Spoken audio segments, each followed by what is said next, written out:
Alrighty.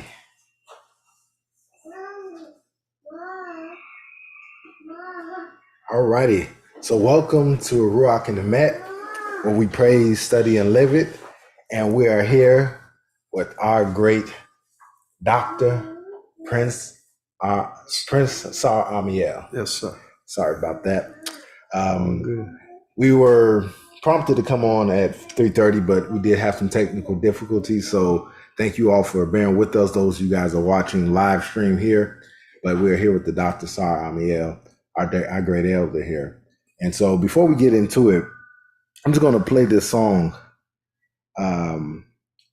by Prince, and he's going to kind of break it down for us. Him and NDRE put this song together. Yes. And Prince wrote the song for NDRE. Yes. So once we play it, you guys probably familiar with it, and we're going to get right into it. So let's get to it.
Israel skies. Yes, sir.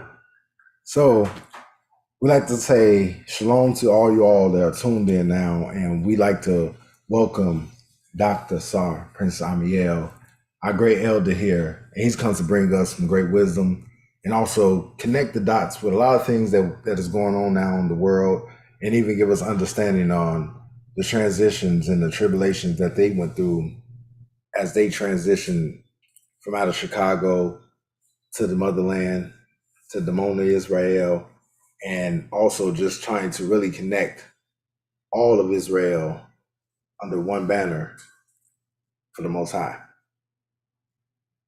Please. Absolutely. Please. Shalom, shalom, brothers and sisters. And it's my honor to be here with the media platform that you and your wife have created. And it's a great platform, but it's a needed platform. And in this day and time, it is of the utmost importance. And I don't even think you all know how important that you are. So anytime that I am asked and invited to be a part of your platform, I'm always happy and enamored, because at the end of the day, we have to tell our own story. Because we see what happens when people tell our stories, and when the enemy tells our stories. And now he's in a tantrum right now, trying to get rid of what they call African American history, to get rid of it out of the schools and everything. So if you have a situation, and I'll put it to you like this. I wasn't going to get into this early, but I'll put it like this. What happened when the what they call the Jewish people. We're having this problem with anti-Semitism and all of this kind of stuff. When you go back to the conversion Mm.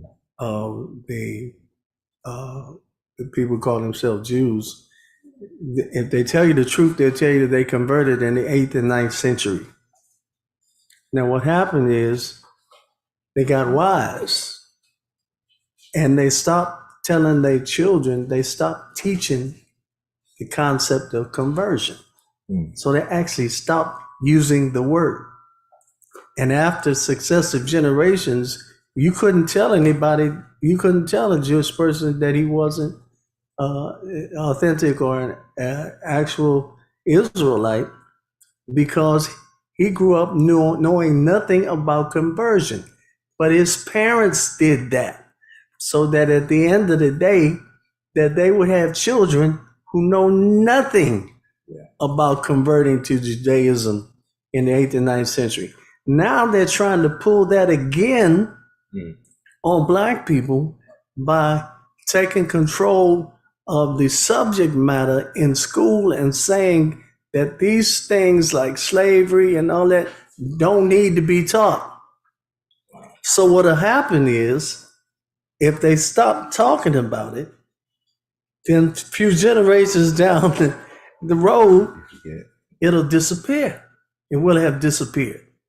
That's a psychological and sociological ploy. Matter of fact, in the military-industrial complex, they call that psyops, or psychological operations. Wow. How you develop the mind of a people in perpetuity.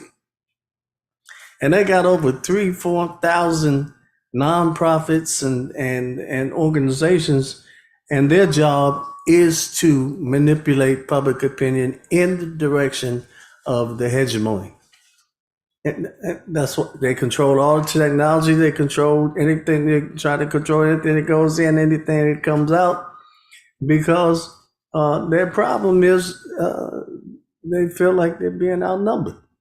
Yeah. You know what I'm saying? And that's when you go back to Florida, governor of Florida, and the governor of Texas, when they made war on Roe v. Wade.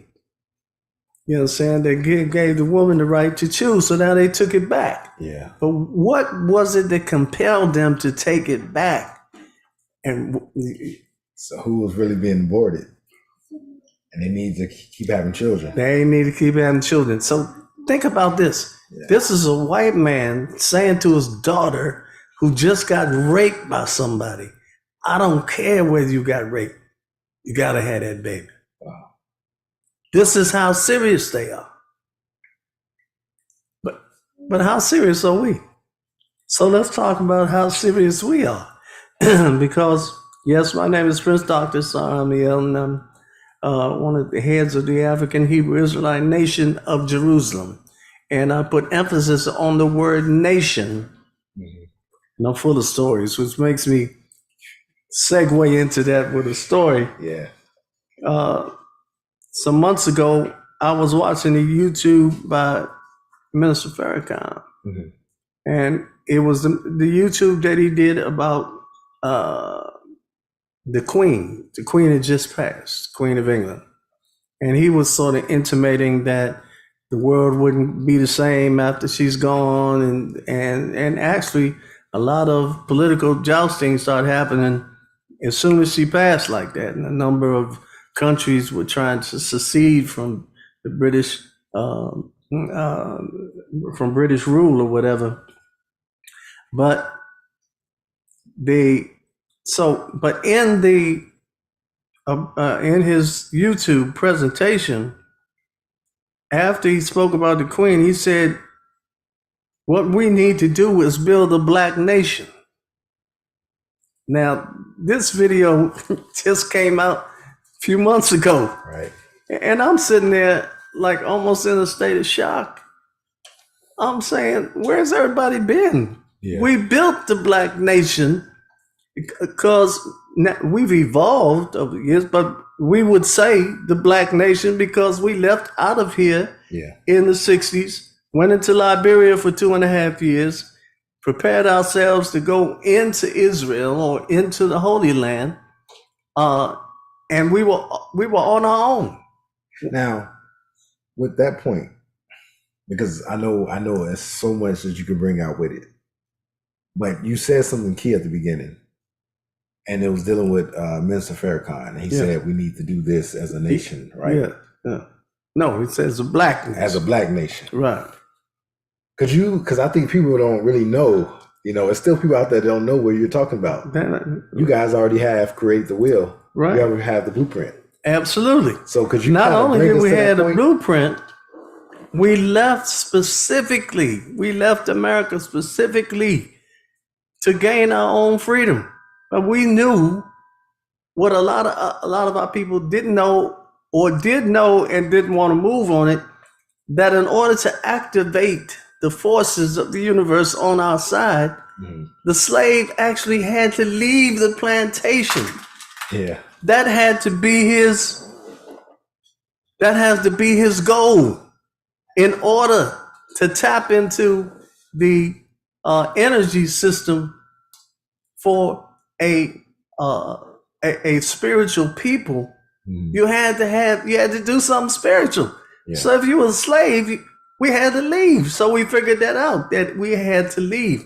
And there were a number of constructors of the concept of leaving. We talking about Elder Bowie and Ben-Ami, Prince Shiliak, and a number of those who were in conclave and came up with the idea that the answer to our situation had to be an external solution.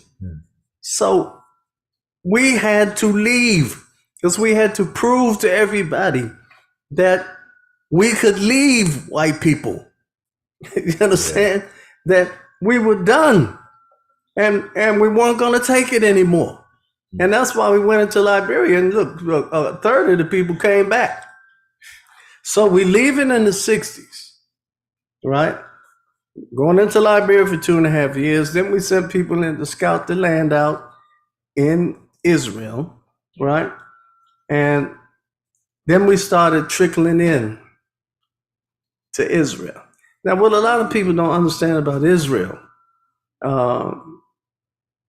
was that Israel was founded on a military junket. So actually, when we were going into Israel, we were going into a military installation disguised as a nation. You follow me? Which is what the early Jews ran into. So when we finally start going into Israel, now you remember, wasn't nobody trying to finance us. Other Hebrew camps didn't even like us, but when we did the breakdown of the people who were involved in the movement out of America into Liberia and into Israel, it was all kind of people, man. We had Muslims, we had Christians, we had Moors, we had Native Americans, we had some Europeans, you know what I'm saying? It was a whole litany of melting pot of disenfranchised people who put their hand to this, all the way up until today. So the whole thing that we were Hebrew Israelites, it sort of disguises that most of the people, if you look at 6 degrees or 7 degrees of separation, somebody in your family took part in it. Yeah. And that's one of the things that people don't understand, because when we say Hebrew Israelites, they think we were some closed society, but we weren't closed. We didn't become closed until we actually went into Dimona and began to solidify ourselves so that we would come out with sovereignty, right? Now, the thing about sovereignty is this. If you're asking somebody for sovereignty, you can't be sovereign. No. So what it turns out is sovereignty is a behavior. If you act like you're sovereign and you talk like you're sovereign, then what'll happen is You're proving to the world that you're sovereign.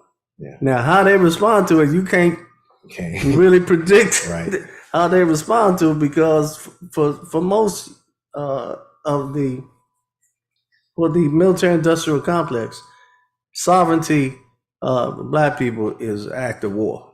Mhm. So we've literally been at war for the last 60 years, Yeah. all the way up until today, all the way up until the interference of this broadcast. Yeah. Yes. You understand what I'm saying? Because we have forgotten that we're at war, and that we've been at war for 460 years, and what we decided to do 60 years, enough was enough.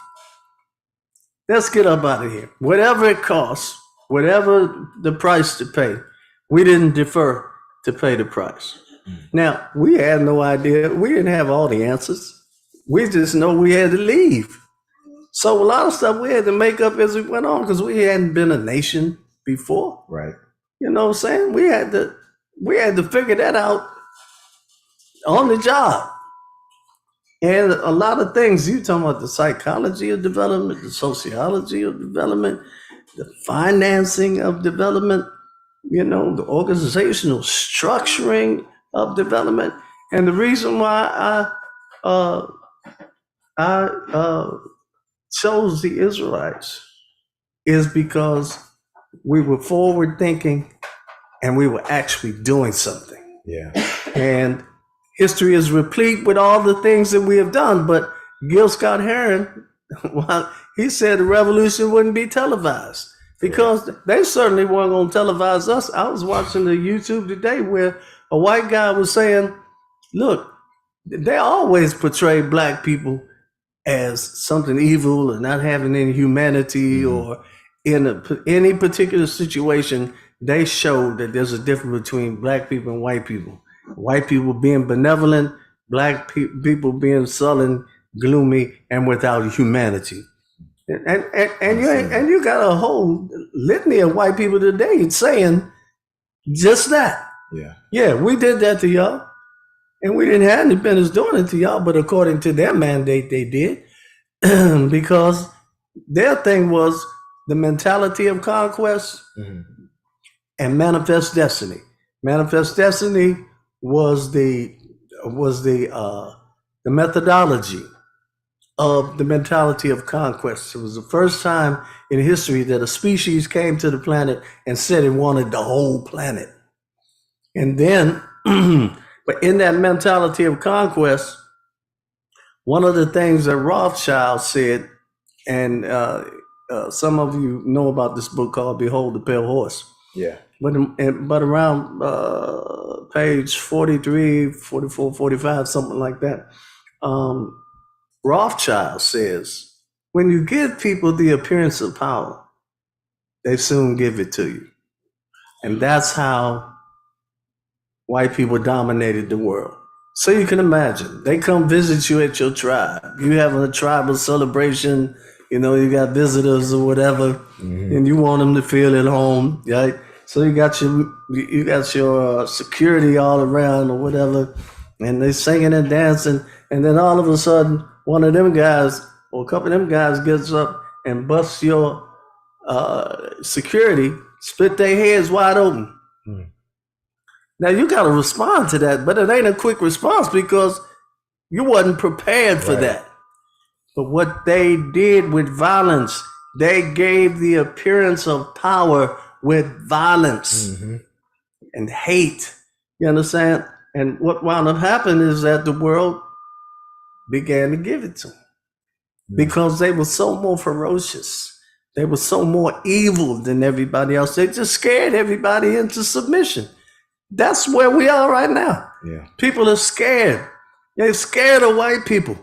You understand? And for all practical purposes, the fear is justified.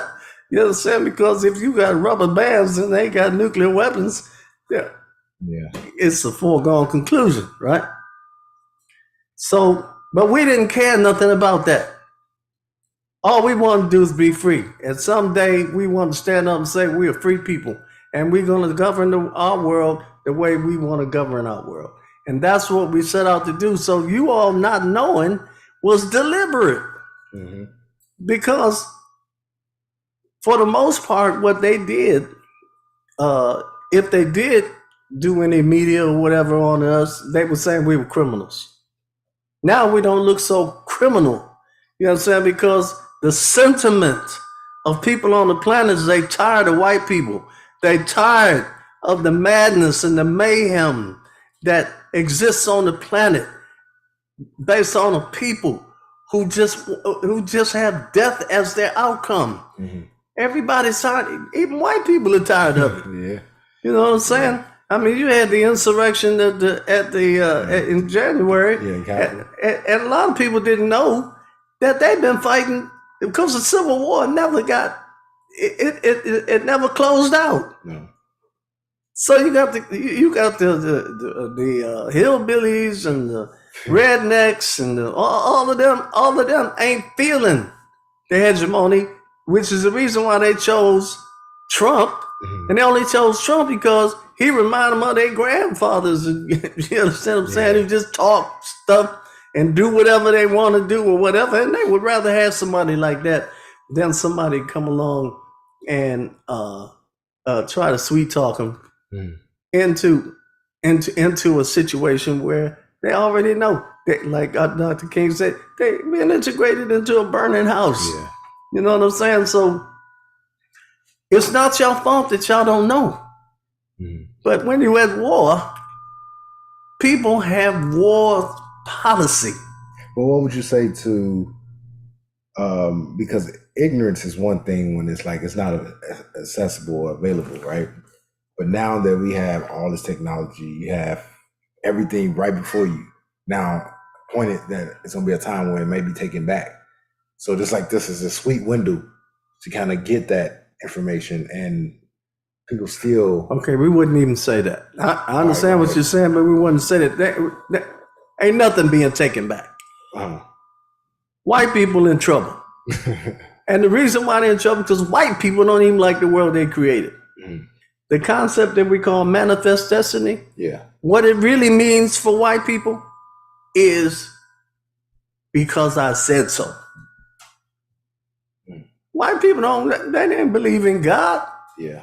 They believed they were gods, because you got to go back to Romans and the Greeks. They called themselves God. They called their leaders God. Ain't nothing different. Mm-hmm. Ain't nothing changed. Except when you look at during Woodrow Wilson's times, the United States Constitution was subordinated to the UN Security Council. So during that time, America stopped being a nation and became what you call a part of the globalist economy. Mm. Now banks and corporations rule. And so the successive presidents have been CEOs of the American company. So everybody want to be patriotic. You praying, you saluting to a flag that don't even exist no more. You supporting a constitution that is defunct. Yeah. Because everything is governed by the bankers and those who hold the reins of the one world hegemony. We really live in that time. We do. We're in that time right now. So a lot of y'all think it's going to happen later. It's been happening. It's happening. Yeah. Because it's a process. The problem has been that Europeans think in terms of 500 years, 1,000 years, and all of that. We think in terms of immediate gratification, so we got to have everything now. Right. Not understanding that nothing escapes the law of process. And in process, you have to have patience. Mm-hmm. Now, I'll give you an illustration. If I have a seed for an apple, mm-hmm. and I envision biting a juicy apple, juice running down my mouth or something, but all I got is a seed. First thing I got to do is I got to put the seed in the ground. Right. Once I put it in the ground, I got to watch over it till a little plant come through. Now, there's a whole process by which you're going to get to bite this apple, but it ain't going to be the 4 or 5 years later. Mm-hmm. But we thinking we put a seed in the ground, it's going to pop up. That's like our children think that food comes from the grocery store. Mm-hmm. You know what I'm saying? All these things were done on our watch. So what you're talking about process, because I think that's a big psychological thing for our people, where you, like you said, others may look at it and look down. They looking down the road. Us, we need it tomorrow. We need today. We need it right now, and we don't have patience. We have no patience. Now, in saying that, you have to give deference to the fact that they've been working on us psychologically all of this time. You know what I'm saying? So where our people are, that ain't even really their fault. It ain't their fault. You know what I'm saying? All you got is your choices. But if somebody controls your base of choices, you know what I'm saying?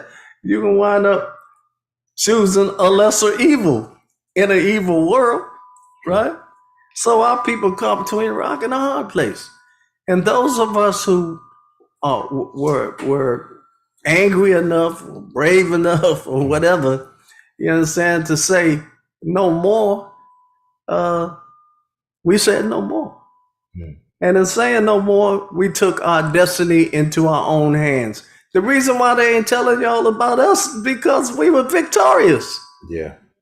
We left out of here, yes, to establish ourselves in the world of men, in the geopolitical world, to be able to stand and look nations face to face and say that we are, or I am that I am.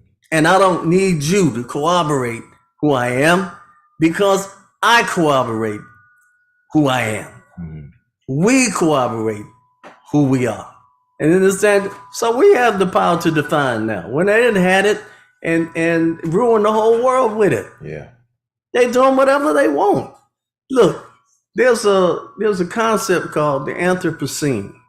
I don't know if I mentioned this to you before, but you know, they have the Miocene age, they got a litany of ages that we done been through, the Ice Age, all of that. Yeah. But they didn't usher in a new age, and our people don't even know. That's how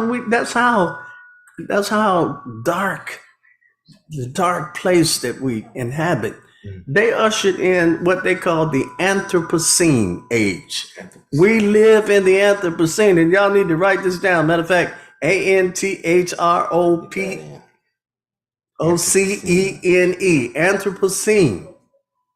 And the Anthropocene age is the age when humans, through technology, totally dominate the planet. And the outcome they're looking for, and this will help you. This will help you understand what you're dealing with. The outcome that they're looking for is to make things killable. Now let's go back to COVID. Let's go back, because they done uncovered all this stuff. Fauci done come out and said that they lied and they did all of this stuff. Matter of fact, I got put off YouTube and Facebook for using the word vaccine. But they using it today, you understand, because the white people feel like they've been duped. Yeah. You understand? And now, in many of the European nations, what they say, they have an uptick in deaths above and beyond what they would call natural causes. They done marked all of this stuff.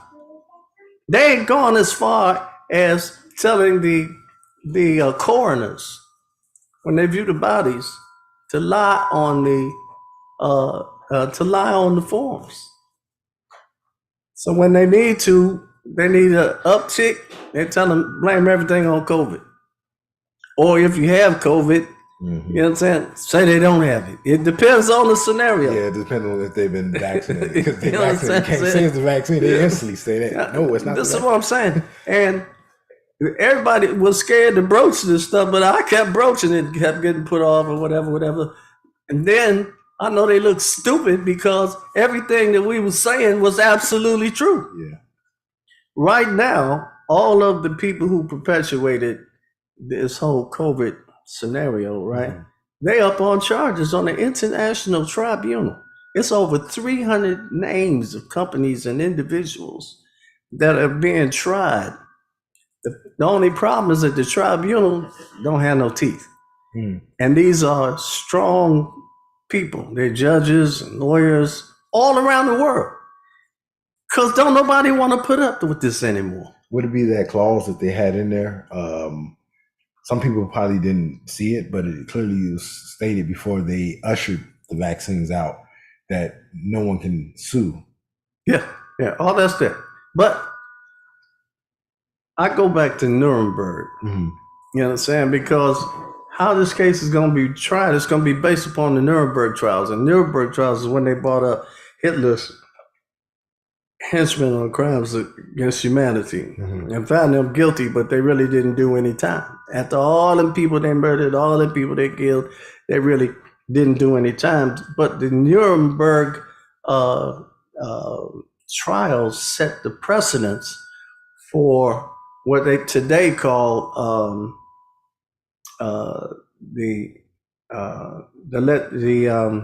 how they bring people up on conspiracy charges. There's a terminology for it, but y'all know what it is anyway. I'm sure I got the terminology. I can't think of it right now. Yeah, and so the reason why I'm bringing this up is because in the Anthropocene, now you have over 20, maybe 40, and maybe more than that, bioweapons labs on the planet.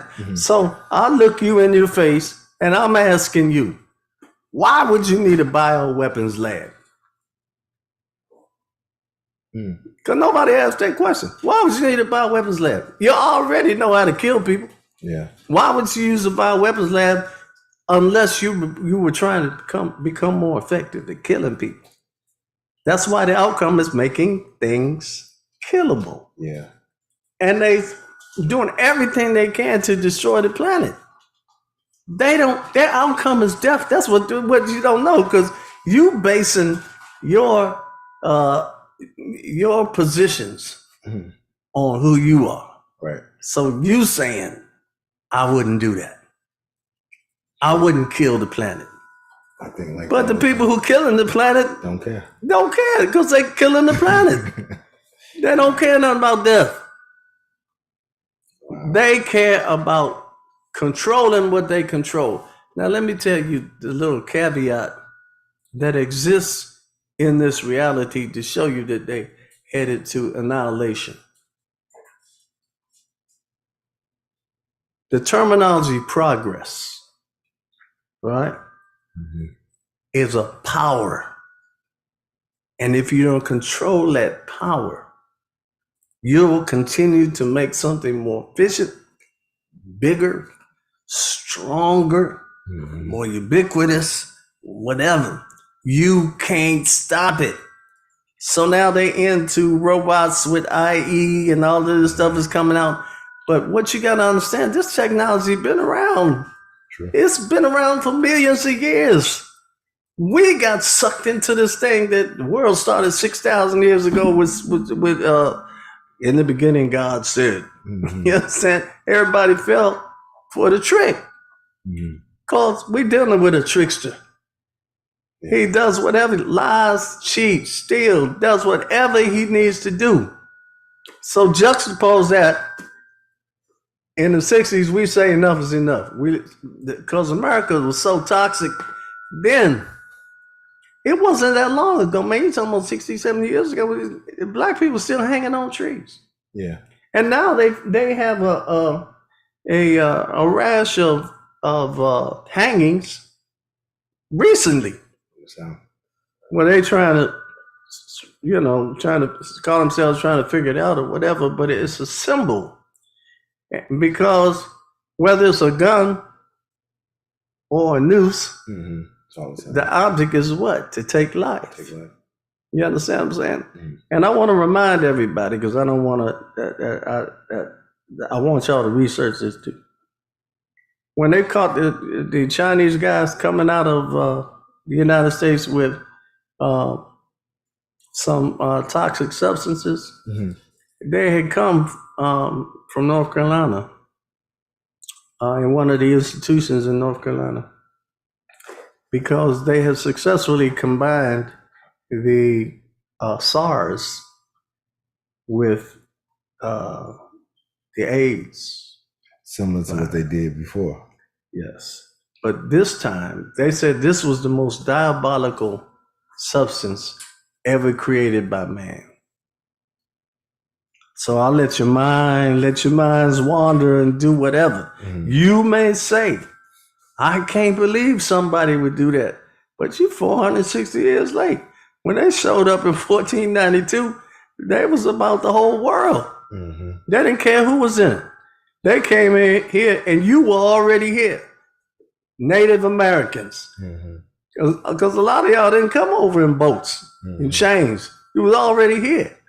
And then when they got here, they wrote back and said that America, this landmass was terra nullius, which means there were no occupants. But according to them, there were no occupants. You know what I'm saying? So they went about trying to make sure there wasn't any. But the people that they sent here to do their dirty work, these were poor people from Europe, man, who had nothing to lose. Right. They came here and they told the lie. Said they came here looking for religious freedom. It was a lie. There was no religion. They came here like they did. The football team is called the 49ers, right? And the people don't know why it's called the 49ers. That gold. Because the gold rush. Yeah. They came to stake a claim in what they call the New World. And there were prospectors and people who had nothing to lose, who were down and out, you understand? And the Europeans shipped them here because they weren't gonna come. They had to have some people to do their dirty work. Now, juxtapose that. Here we are, coming out of America. Toxic.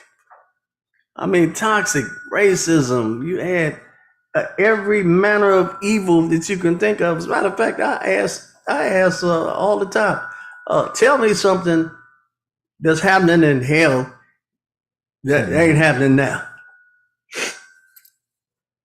Because you're living in hell. You ain't going to no other hell. You ain't going to die and go some fire and brimstone and all that kind of stuff. Just stuff that they made up. The fire and brimstone is your present life. It's your inability to get a foothold for you and your family to be able to stand up and say, we don't survive, we thrive. Because what we're looking for is to thrive. And we left out of America representing not just Black America, but all the disenfranchised and hurt people all over the world. Yeah, oppressed people. Yes, that's why we left. So if y'all want to know, tell that story. Because you're getting it from the horse's mouth.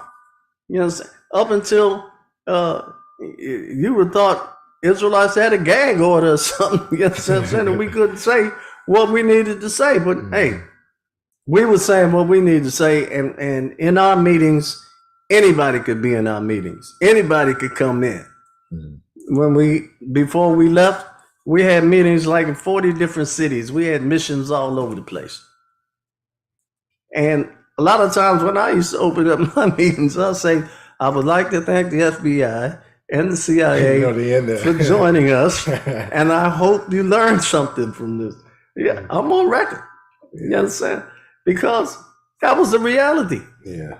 They was everywhere. Yeah. And like everything else, we were compromised before we left. We had infiltrators and all that. Why wouldn't they? We were the most dangerous of all of the movements in America.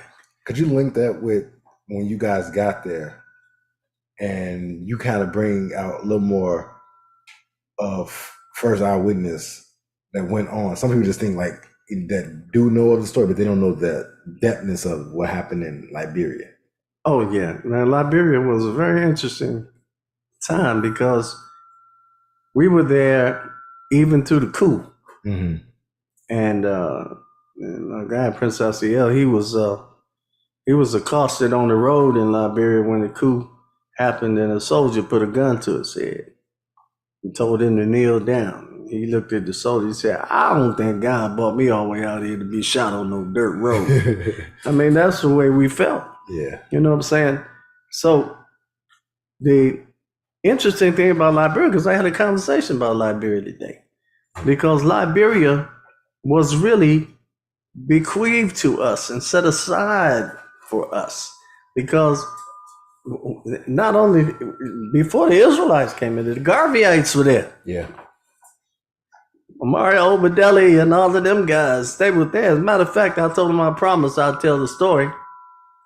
And that is when we first got there, we didn't know about surviving in the jungle because we went up in the jungle. We didn't go to the city. Yeah. We was in the jungle. And we didn't know food was all around us. And then we didn't know nothing about it raining for 3 months. Big old drops of water like this that tore up the tents that we bought from America. So some days we waking up sleeping in water. And the driver ants, which sometimes this big, and when you hear them coming, it's like a locomotive, and the only thing you can do is get out the way, get up in a tree or batten down the house or whatever. And that, for the most part, in the initial stages, we almost starved. First of all, we didn't have no money. Second of all, we didn't know that food was everywhere. And it was the Garveyites that taught us how to live in the jungle, how to recognize food. If it had not been for the Garveyites, everybody might have came back. But they don't want to tell this story. But I promised I would tell the story because this struggle for our lives and to achieve the freedom and the autonomy that we needed, it wasn't just us. We got to go back 400 years to everybody who was challenging this thing. Yeah. Whether they said no to a slave master or no to being raped or no to being hung or whatever, or they created some type of insurrection or they left the plantation or whatever. All of those people are the heroes of this 1492 madness. Yeah. I think I was doing a radio program about 4 years ago, and it was for it was Veterans Day. So they had all these people on the list, and I was supposed to speak last. So they were talking about veterans, da da da da. I said, every black person in America and every disenfranchised person is a veteran of the war that has been imposed upon them, especially black people for the last 400 and some years. We all veterans. Every last one of them. Your child, your unborn child is a veteran because he was supposed to be killed in the war. And they figured out how to take his innocence while he's in the womb. And then when he come out the womb, they have such a hostile environment. They have this thing called SIDS, Sudden Infant Death Syndrome. Now, how's a child that's innocent just coming into the world will take the probing and the spanking and the bright lights and being separated from his mama and all that? It's a wonder any of them survive. But this is what they do as a matter of policy. Matter of fact, since the 70s, right? There have been way over, and it's a larger amount now, but it's been way over like 30 million black babies have been aborted in America. Now, where were they aborted? They were aborted in the hospital, right? But who were they aborted by? Doctors. White men. So they were murdering black children in the hospitals.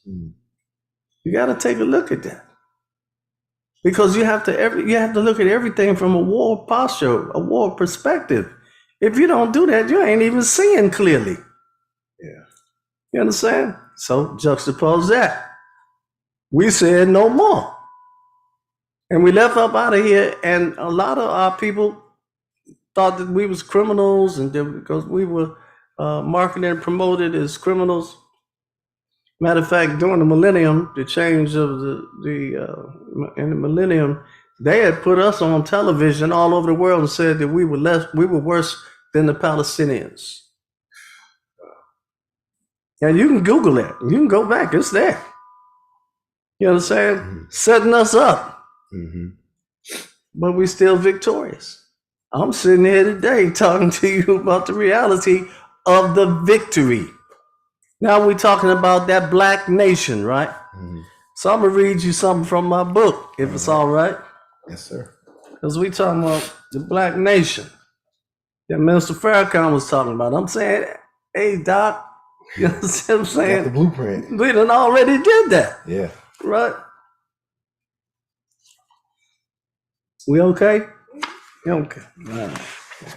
So in my book, I say, I just wanted to give a few examples of the victories that were achieved by the African Hebrew Israelite nation of Jerusalem. We had our sovereignty in 1972 and didn't ask nobody for nothing. Ask nobody, can we be free? We left out America. We ain't asked white people, how should we leave you? Yeah. You know what I'm saying? It says, as the naysayers and enemies of our work do all they can to tear down what we accomplished, this is what they hid from you all. And what we accomplished, we are not remiss to remind everyone that freedom is not free. Mm-hmm. And we paid and are still paying that price for freedom. And I said I was going to list the many successes of the African Hebrew Israelite nation of Jerusalem in Israel and around the world. And there have been many more successes since then. But I list, we extricated ourselves from America, meaning physically we left America. Mm-hmm. We went into Liberia in the bush for 2.5 years to purge ourselves as much as possible of the negative energy and behavior from the slave experience in America. Victory. Mm-hmm. Our population went from 39 in 1967 to thousands in 2018. Would you say that's a victory? Victory. Okay. We have created our own health system based upon agrarianism and veganism and sustained it through 2018. What would you call that? Victory. It says, we established a thriving clothing industry in harmony with our cultural needs and dress code. What would you say? Victory. We have also established an international jewelry industry. What would you say? Victory. Yeah, because we're talking about trade and commerce, right? Yeah. Okay. We have not only established a chain of vegan restaurants around the world, which we had 13 Yeah. around the world, and have inspired thousands of vegan food enterprises globally. That means veganism came from us. Yeah. I seen the impact too. Yeah, hey, look, I'm at variance right now with Tel Aviv, because Tel Aviv has started promoting themselves as the first vegan city. Mm. The first vegan city was Dimona. Yeah. And it's quite interesting that you just said that, because literally they have an article that say that they came to see the lifestyle you guys live in. It was healthy. You had men and women as playing sports in their 60s, 70s, Right. and still getting around. So they came and they began to take note and say, hey, Right. how could you help us? So that's like what they did. Now, a lot of y'all, and everything I'm saying, you can research. Yeah. The Meharry Institute, which is the out of Tennessee, right? The Meharry Institute was they did a study on us, Mm-hmm.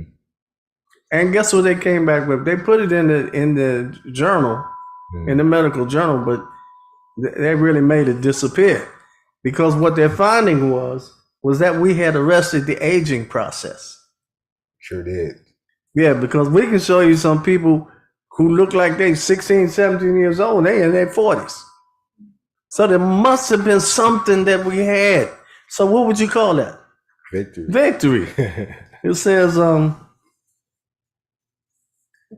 we have established a book publishing company called the Communicators Press to print our own materials. And what was that?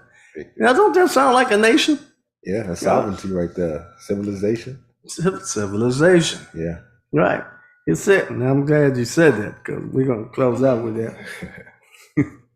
We have established a working social system a model based upon the economic ideal of all things in common. So that we didn't come with democracy. Mm-hmm. We came with sharing and caring. All things common. Yeah. That means if the only thing you could do is pick up trash, your whole family get fed. Mm. You understand what I'm saying? Yeah, exactly. The least of us is the most important. Like my name, Prince Amiel. Prince is a title. You know what it really means? It means the greatest servant. It's a leader, yeah. That's what it means. I'm actually reading a book to the kids You get the mic, about Kelly. Ola Uda Equiano. Okay, I'm actually reading a book to our kids about Ola Uda Equiano, and in the book it stated how they never knew poverty. There was no such thing as someone being homeless. It didn't exist. And then he talks about his story that it wasn't until obviously he was kidnapped as a little boy that he experienced and seen people homeless, people poverty. That's right. And he mentioned in the book how even if they had a victory over someone who tried to come into their tribe, even the individuals, they were known as slaves, but the concept of a slave wasn't what like we know today. Right. Like they still had obviously like we conquered you, right? And they also, as they said, as rightfully so, we killed their king once we conquered the entire individuals coming to fight on their tribe for war. But those who they kept for slaves, be it the men, be it the women, they still had roles, but they still had their own homes. Obviously, they were governed over by a particular person within that tribe who was to watch over them. But they still, in a sense, I won't say necessarily had freedom, and you can correct me if I'm wrong on that. But No, they gave him an out. Okay, but they still, like he said, just overall, I was amazed by that. So when I was telling AJ that, and I gave an example, like when we're driving on the street, you see someone, he's like, well, the guy with the cup. I say, yes, he's considered homeless. And he's like, but the book said there's no, I had to let him know that was something that we can't even fathom right now. Well, now you can fathom it because that's what we practice. Yeah. And this is why your platform is so important. So we can tell the people, we know how to do this. Yeah. But we sequestered ourselves, you understand, in the midst of the Eurocentric world and took all of their hits and everything so that we could grow and develop a civilization based upon all things common, where everybody is taken care of. Yeah. Right? So, victory, right? Victory. Say our community is created and established a music industry. Matter of fact, when we opened up the show, out of that music industry came the relationship with myself in India. Yeah, and we were able to put that song out there. But we did a whole CD. Y'all ain't even heard the rest of the CD. I think I tried to get the rest of it, but it's like you got to go digging now for that. But you probably have it. Yeah, but I'm gonna tell you what happened. What happened? What happened is that I was deep in the industry. Uh-huh. I had a music promoter. The music promoter at the height of what we were doing. I was in jazz magazines. I was in the what's the news? The Billboard and all of that. This guy dies on me. At the height of it. He dies on me. Wow. And I'm not saying it wasn't foul play. But I'm saying he dies on me and he gives it to his sister. And his sister, his daughter. And his daughter was completely different from him. And then we done researched and found out that it's people selling the CD out of Walmart and other places, and they ain't even talked about us. Wow. But it's all right, because what? That's a victory. Yeah, it is. You understand? We took Stevie Wonder. We took Andre Crouch. We took the Nevilles. We took and Stevie Wonder said he'd never go to Israel. He came to Israel, did a concert and all that kind of stuff. We took Barry White. We bought high profile Whitney Houston. Yeah. And then one day we need to do a story just on that. Okay. Because y'all need to know exactly what happened in that situation. Yeah. Because she was tampered with too. You understand? So wow. Why is it that all our popular entertainers who have some understanding, have some intelligence, why do they die? And white people's entertainers, You know what I'm saying? They may die of old age or something. Yeah. But all our people die prematurely. There's a reason for that. That is the military industrial complex. When she visited us, she was making $1 million a concert. When she goes back, she has to rely on the money that come from being Bobby Brown. Yeah. And there's a whole story that goes with that. You understand what I'm saying? Yeah. And I'm sure a lot of people would like to know what happened with that, because even myself, just looking at it, even when she left, she said she would be back, and it never happened. So we already knew that something. Well, that's because that's a show. Yeah, it is a so show. We need to do that show.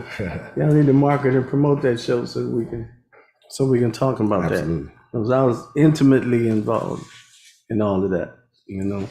So just closing out here, our industry has produced a litany of content from CDs, albums, cassettes. Is that a victory? Yes. Right. Victory. It says our musicians have written thousands of songs and jingles for various projects spanning 50 years. Is that a victory? Victory. Yeah. Our House of Life Birthing Center has delivered thousands of our own babies. Victory. We delivered our own children. That's a victory. Big time. But it's your victory. Because though you're getting the information right now, you don't have to reinvent the wheel. That's the whole object of the telecast. Yeah. To help our people understand this is the secret that they kept from y'all. Because they didn't want you to know that we actually got ourselves free. And they ain't ask them for nothing. As a matter of fact, if it was anything, they was upset with us because we took everything that we needed to take. And history was replete with that. So we created our own educational system, which we termed a dedicational system, and taught our children from early childhood to continuing education, from secondary to collegiate, termed the Kingdom School of Holiness and the School of the Prophets. And our children speak 3 languages. That's English, Hebrew, right, and Arabic. So you're talking about children who growing up. Look, man, is that a victory or what? That's a victory. Oh, okay. We still, getting that now. So, but now, we transported and repatriated over 5,000 people to Israel and settled many more throughout Africa and all over the world on missions on behalf of the nation. Is that a victory? Victory. Okay. So we established the Foreign Affairs Department of the nation, which I was a part of for 50 years, the Prince Amiel, right? Now, if you have a Foreign Affairs Department, don't that say you have a nation? Can you even speak? I remember when we were visiting you in the summer, and I stated, "Why come back?" Right, and you talked about, which sticks with me to this day, when you mentioned shalom is not necessarily a place; it has to be. So I don't want to say it, but can you speak on that? Because hearing that again, that same question comes to my mind, like, why come back? And I know you mentioned to us it's because the blueprint is already there. Why not return back and share that blueprint? Well, that's the point. See, our enemies were telling people, were using terminologies like, y'all came back, as if, talking to people who don't know, as if we were unsuccessful and came back. But how could we come back? We started the movement in America. We had missions and we had people feeding finances and resources. You understand? We were bicontinental. So I'm on a foreign affairs mission. My job ain't to stay in Dimona. My job is to go out and negotiate ourselves into the greater world from a political and financial perspective. So me coming back, I've been going back and forth. The whole idea is to connect to you all. And you said something earlier that is real important. And our young people got to get this. That's why I'm glad they're going to hear it from you all. Because we did it for you. This wasn't a one generational struggle. This was a reality to fight to the finish so that we could go from surviving to thriving. Yeah, you know I got stories, so let me give you another little Go story. ahead. We love it. We love it. That's why we stayed over your house so long. Okay. When Valentine's Day getting ready to come up, right? Yeah, 14th, I say so. What they call Valentine's Day. Yeah. And so one of the things that people do, especially men, they go get roses for their wives or their girlfriends, right? Mm-hmm. But if you smell the roses that they get, they don't have any scent. And you know why they don't have any scent? Because that's a struggling flower. Mm. But some places they have roses, and I give you this story. I was with the Manhattans for a number of years, Okay. singing with, Kiss and Say Goodbye, all of that. You Are My Shining Star, all of that. So we flew into Holland, right? And when we flew into Holland, we come out the airport and we get in the limousine, and I smell this sweet smell. I'm talking to the chauffeur. I said, what is that smell? He says, what smell? I said, you don't smell that Oh, sweet aroma in the air? He said, what smell are you talking about? I said, look, man, it smells like some type of perfume or some type of flower or something. Oh, he said, it smells like this all the time. Mm. Because tulips are indigenous to Amsterdam. Mhm. Same token, I had a friend who played bass. I played percussion, he played bass, I sang it. So sometimes he asked me during the breaks to go to his home. His home was in Pittsburgh. So we driving into his neighborhood, and I said, Oscar, what is that smell? He said, what smell are you talking about? I said, Oscar, you don't smell that putrid, acidic type of smell? He said, oh, it smells like that all the time. Mm. He said, oh, those are the steel mills. So imagine that. Yeah. We go somewhere where the place smells like flowers.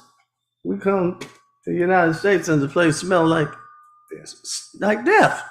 Now, so I lived at a place called Mount Washington in LA for a season. It was all kind of fruits and vegetables on it.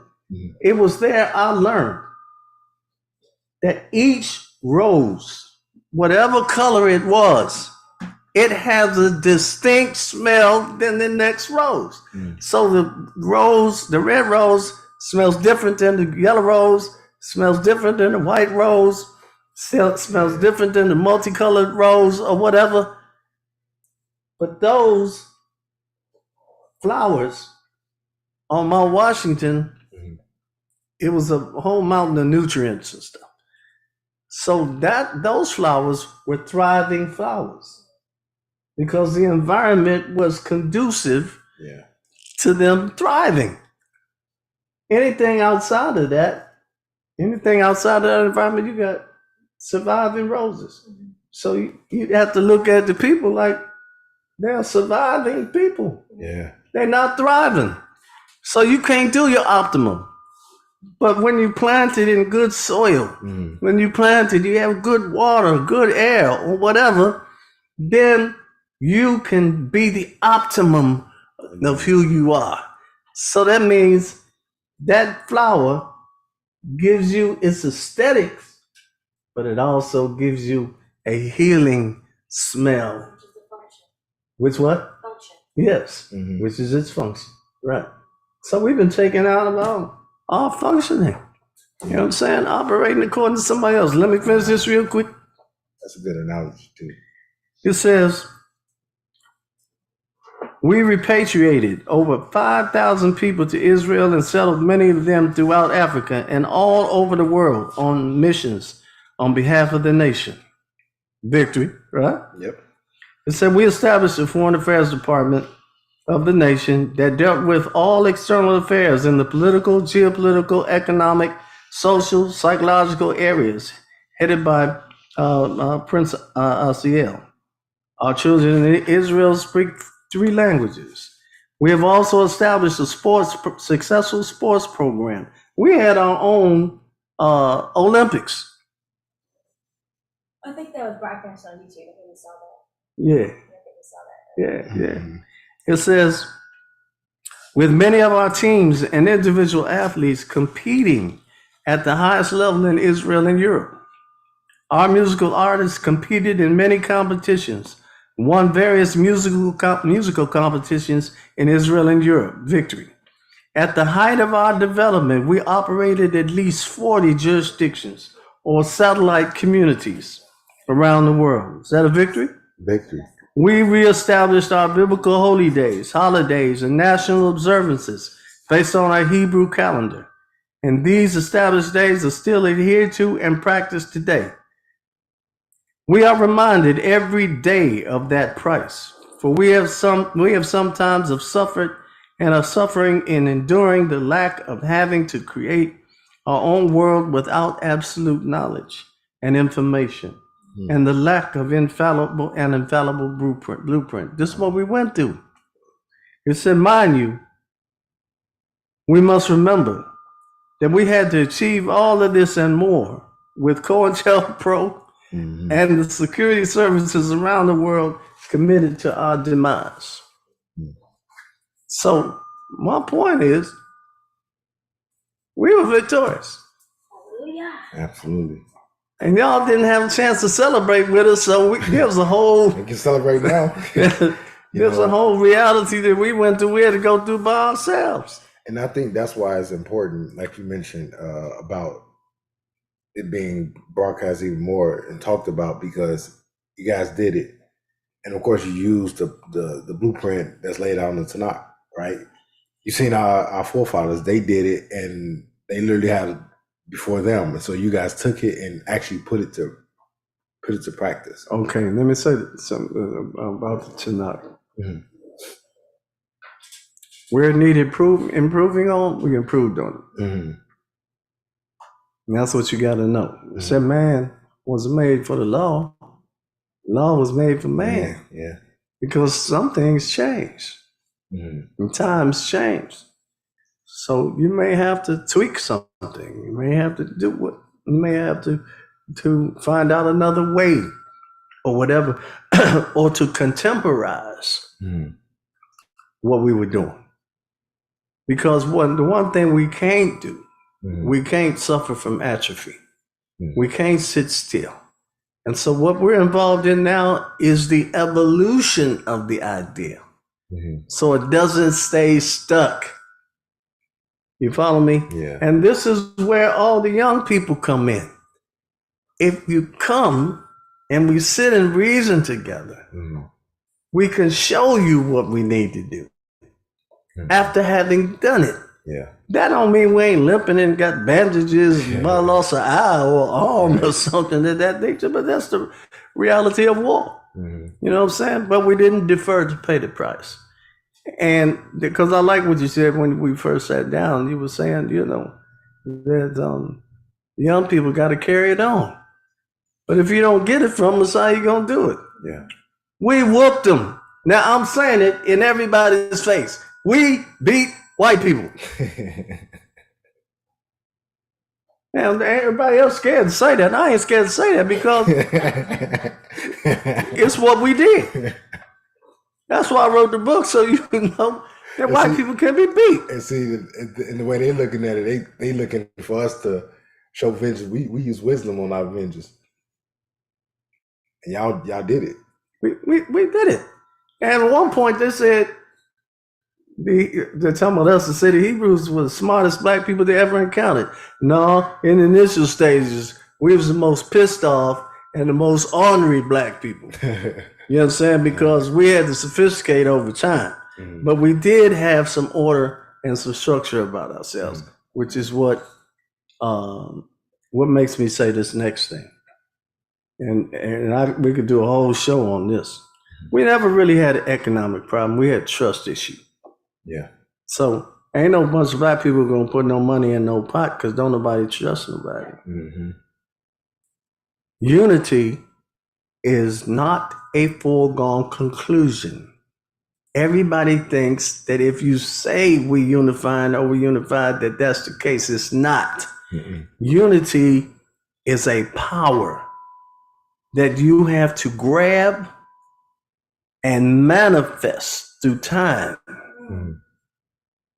You understand what I'm saying? Yeah. See, that flies in the face of that immediate gratification crap that we've been dealing with.